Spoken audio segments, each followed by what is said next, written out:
जरांगे पाटील आज उपोषण करतायत भर उन्हामध्ये आणि जरांगे पाटील उन्हामध्ये बसलेले असताना या ठिकाणी काही समाज बांधव आपल्या अंगावरचे कपडे काढून बसलेत। हे समाज बांधव दुपारच्या वेळेस घराच्या बाहेर निघत नाहीत, डोक्याला रुमाल असतोय, अंगात कपडे असते, झाडाच्या सावलीखाली बसलेले असतात। परंतु आज या ठिकाणी जरांगे पाटील उपोषणाला बसलेत म्हणून तुम्ही कपडे काढून का बसलाय, मला या ठिकाणी बसलेल्या बांधवांना प्रश्न करायचा आहे। तुम्ही अंगावरले कपडे का काढलेत? आमचा राजा उन्हात बसलेला असताना मावळ्यांनी आमचा राजा उन्हामध्ये बसलेला असताना मावळ्यांनी घरी बसायचं नाही। आम्ही आमचे कपडेच काय सगळा जीव द्यायला बसलेलो।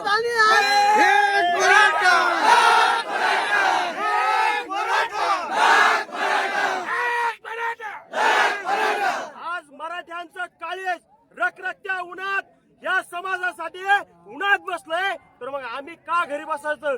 आम्ही पण बाहेर निघणार, आम्ही पण उन्हात बसणार। आम्ही एक कपडे काढून बसलो याचं कारण फक्त काय आहे की आमचा देव आज जर उन्हात या प्रशासनाला लाज वाटली पाहिजे, आमच्या देवाला परत एकदा तुम्ही मैदानात उतरावं लावलंय।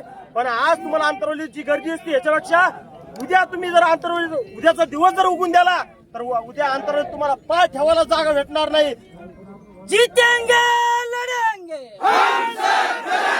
जीतेंगे लढेंगे, रक्षण आमच्या हक्काचं, एक मराठा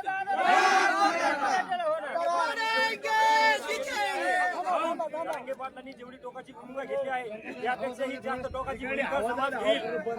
आणि आमचं काळी जरांगे पाटील सध्या उन्हामध्ये बसलेले आहेत, त्या निषेधात आम्ही अर्धनग्न झालेलो आहोत।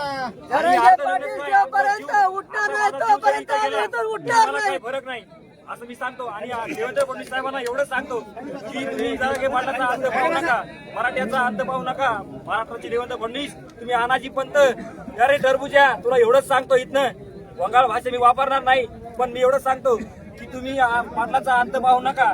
समाजाचा उद्रेक जर झाला ना, या भारताचा नेपाळ व्हायला वेळ लागणार नाही। करायचं काय?